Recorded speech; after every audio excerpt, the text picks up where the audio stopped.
Okay, in order to determine how many stitches we need for the button band, and we're going to put the button band on one side,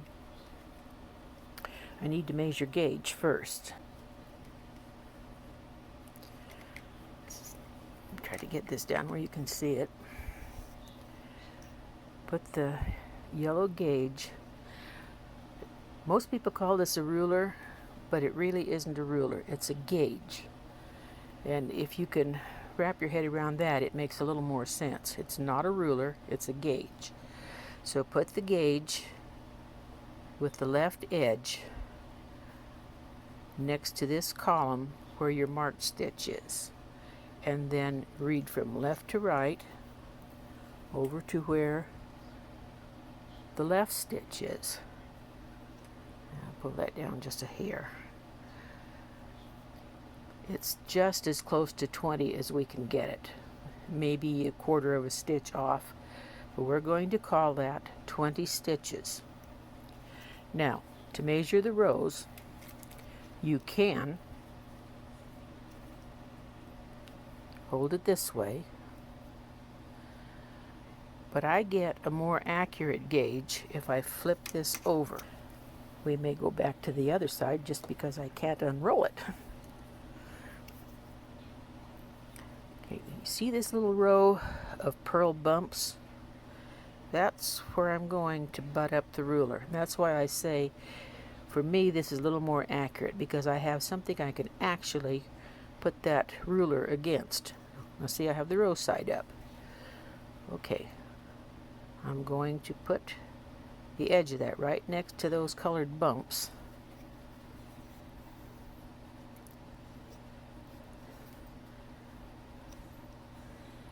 And I'm going to measure it to the row of colored bumps on this side. Now the row gauge says 27, but I'm going to fudge just a little bit in this video because I have made a swatch previously, washed it and dried it, and it did shrink one row. It shrank down to, well, it shrank this way. The numbers get bigger, but the swatch gets smaller, and I know that's very confusing.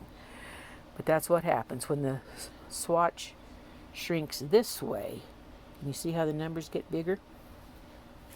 So I actually ended up with 28 rows, and that's almost a perfect worsted gauge. So we're going to call it 5 stitches and 7 rows per inch.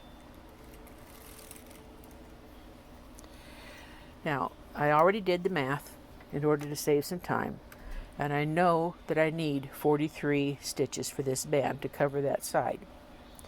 And what I'm going to do again is keep 2 stitches on each edge in work position. I brought 43 needles forward.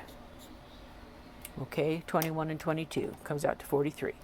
So we're going to take back the third needle, I'm sorry, and then every other one out of work.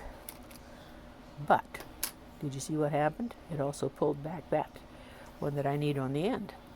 So I brought it back to work. I'm going to put the carriage on the other side.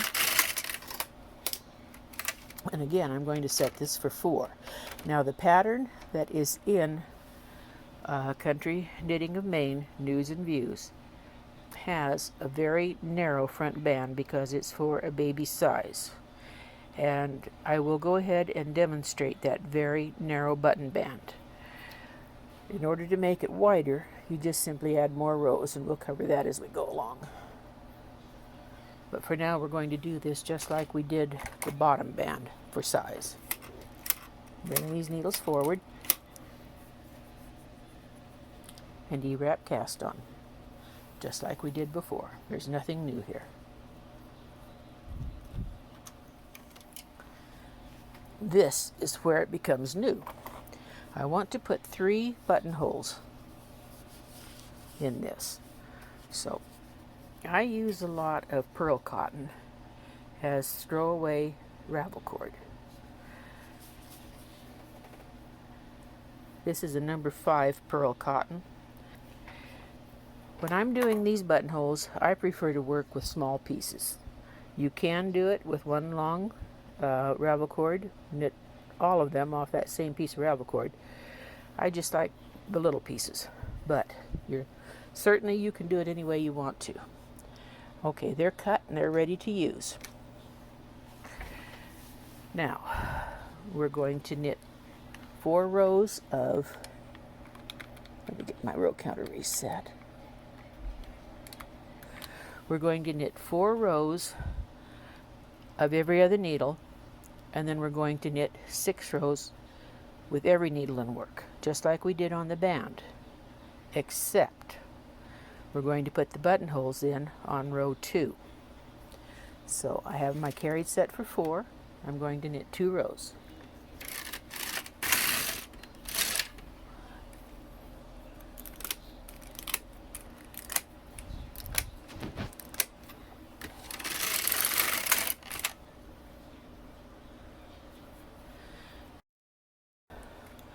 I'm going to put a buttonhole on the 3rd working needle, and then I'm also going to put one in the center of the bed. I have brought forward the buttonhole needles, and I'm off camera. Hold on just a minute. Let's see if we can get this backed up. I can't get all of it in, but I think you're going to be able to see what I'm doing. Okay, I need to bring all of these stitches forward and make sure that those contrast stitches are pulled down. And now knit 2 rows, and I'm going to pull the needles forward again.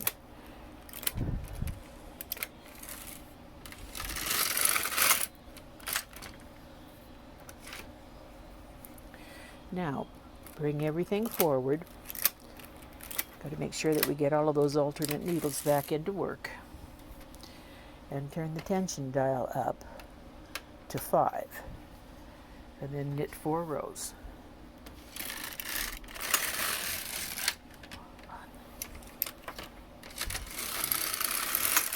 I really should put the weights on, but they're going to have to come right back off again.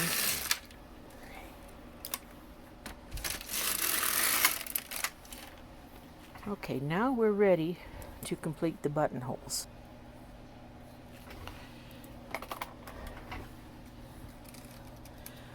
Okay, this is where it gets to be fun. You're going to have to wrap your head around something brand new. Because how do you make a buttonhole when all you've got is holes? This is how. Take this bar. This is the one that's coming out of the green one, and put it on the stitch directly above. This is just a bar, it's not really a stitch. Okay, bring this needle all the way forward, catch that loop and pull it through. Transfer it to the stitch on the right. And that is actually the buttonhole stitch, the one that's directly above the green. Now, go to the left side and pick up the bar that's coming out from the green thread on this side. Now, we have 2 stitches already on this needle.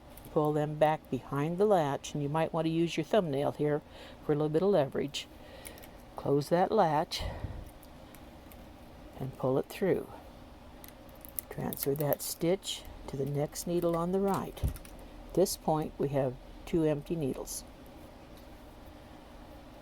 All right, now we need to get the stitch that's actually held by that green yarn. Put that on the right empty needle. And now we need the bar that's coming out down here. But instead of just picking up the bar and hanging it, to make this buttonhole a little bit tighter, put your transfer tool in from the top underneath that bar, go down and twist up a loop. Transfer that loop onto the empty needle. We're going to do that over here. we need the bar that's coming out from the top of the stitch. This is our contrast. I need this bar, and go to the needle directly above it. Bring the needle out so that that stitch goes behind the latch. Catch that loop and pull it through. Transfer to the stitch on the right. And that's actually your buttonhole stitch. You can see it directly above the green, so we know it's right. Now, pick up the bar on this side. And we have 2 stitches on this needle, so again I'm using my thumbnail as an extra tool actually, and making sure that both of those original stitches are behind the latch. That bar is inside the hook. Pull it through and then transfer. Now I need the stitch that's held by the contrast yarn. These can get a little tight, so here's a trick. Don't hold your tool flat trying to go in. It works better most of the time if you hold it vertically so that it goes in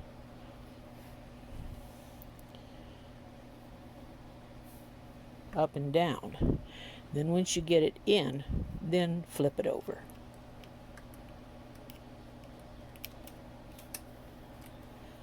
And once again, we need to fill this other needle, so come down from the top, pick up this bar, twist it around, and then transfer it onto the empty needle. I'm going to move the camera just a little bit. Okay, we're going to do the same thing over here. I'm going to catch the bar that's coming from the green stitch, hang it onto this needle directly above it,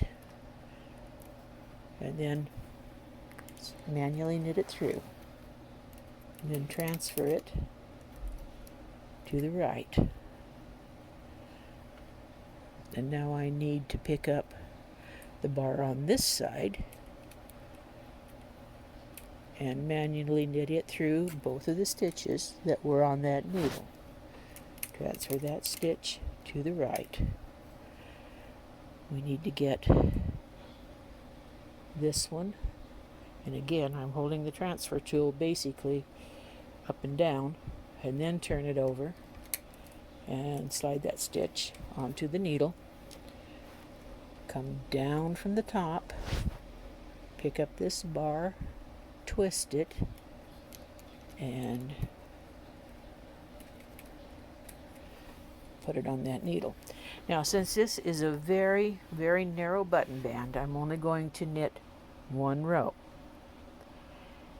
And then I'm going to turn the tension dial up to 8 and knit 1 row. The reason is we're going to attach this button band onto the side of the sweater front.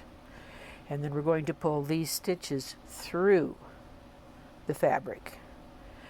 By going to tension 8, we've got just a little more room to work with.